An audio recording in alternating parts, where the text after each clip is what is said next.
In der Türkei stieg die Inflationsrate im Oktober 2022 auf 85%. Es ist kaum vorstellbar, wie Menschen in der Türkei damit umgehen. Supermärkte ändern fast täglich ihre Preisschilder. Das schürt nicht nur Angst um die Existenz, sondern bringt auch eine enorme psychologische Last mit sich. Dennoch scheint die Mehrheit der Türken dies mit Maßnahmen gut zu meistern, welche am Ende dieses Videos erläutert werden. Wie können Türken nur mit dieser Belastung umgehen? Stellt euch vor, die Miete würde in Deutschland innerhalb eines Jahres von 1.000 auf 1.850 Euro ansteigen. Das wären 85% mehr Miete. In Deutschland würde man in einem solchen Fall auf die Straße rennen und streiken. In der Türkei keine Spur von Streiks aufgrund der Inflation. Um das zu verstehen, schauen wir in das Jahr 2021. Die Jahresinflation in der Türkei betrug damals schon 19,6%. Im September 2021 kostete ein Kilo rotes Rindfleisch 65 Lira. Ein Kilo Brot kostete 13 Lira und eine Wohnungsmiete mit 4 Zimmern etwa 1.200 Lira. Dann sagte der türkische Präsident Recep Tayyip Erdogan inmitten einer hohen Inflation folgende Worte: Unser Volk wird nicht unter der Inflation zerdrückt werden. Dann wurde ab Januar 2022 der gesetzliche Mindestlohn innerhalb eines Jahres um netto 50% erhöht. Wer also brutto 3.577 Lira verdiente, hatte ab 2022 pro Monat 6.471 Lira auf dem Konto. Hier sprechen wir vom kleinsten Gehalt. Also haben alle übrigen Arbeitsnehmer ihren Anteil von rund 100% mehr Lohn genauso erhalten.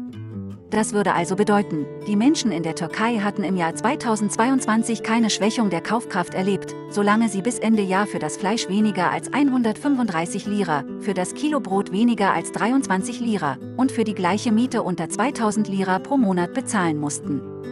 Denn doppelter Lohn bedeutet, dass auch die Waren bis zu doppelt so teuer werden könnten.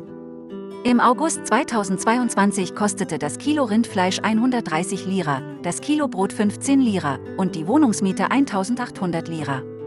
Also hatten Türken bis Ende 2022 eine größere Kaufkraft als noch vor einem Jahr. Das kann man auch sehen, wenn man die Lohnerhöhung von mindestens 94,6% von der Jahresinflation 64,27% im Jahr 2022 abzieht. Die Menschen in der Türkei hatten also allein im Jahr 2022 eine Reallohnerhöhung von über 30% erlebt. Und damit nicht genug, denn ab Januar 2023 wurde der Mindestlohn nochmals seit Januar 2022 um 100% erhöht. Damit bekommt der Mindestverdiener seit Januar 2023 brutto 10.008 Lira.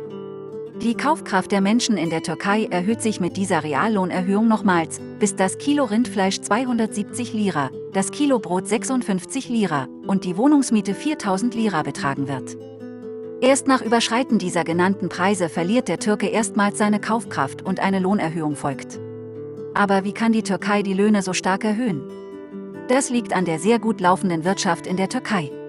Wenn ein Land durchschnittlich 5% BIP-Wachstum pro Jahr verzeichnen kann, dann sind die Gewinne so groß, dass man solche Lohnerhöhungen machen kann. Das sind die Folgen von Maßnahmen innerhalb des türkischen Wirtschaftsmodells. Erst wenn die türkische Zentralbank die Lohnerhöhungen stoppen möchte, dann wird sie den Leitzins erhöhen.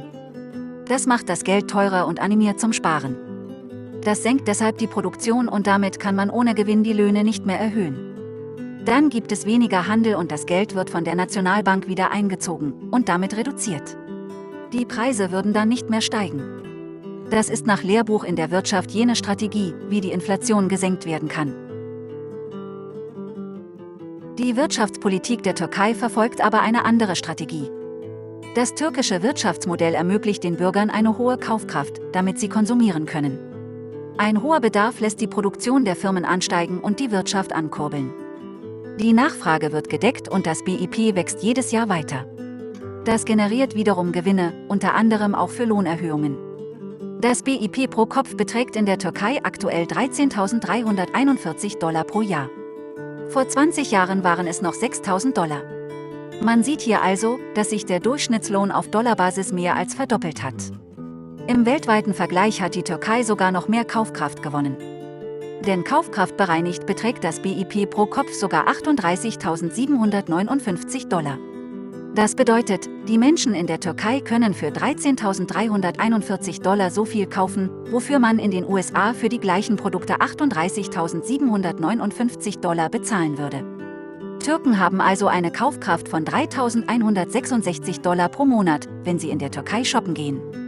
Wie wir sehen, mit diesen Maßnahmen ist eine hohe Inflation in der Türkei kein existenzielles Problem und die türkische Wirtschaft damit seit Jahren auch sehr gesund.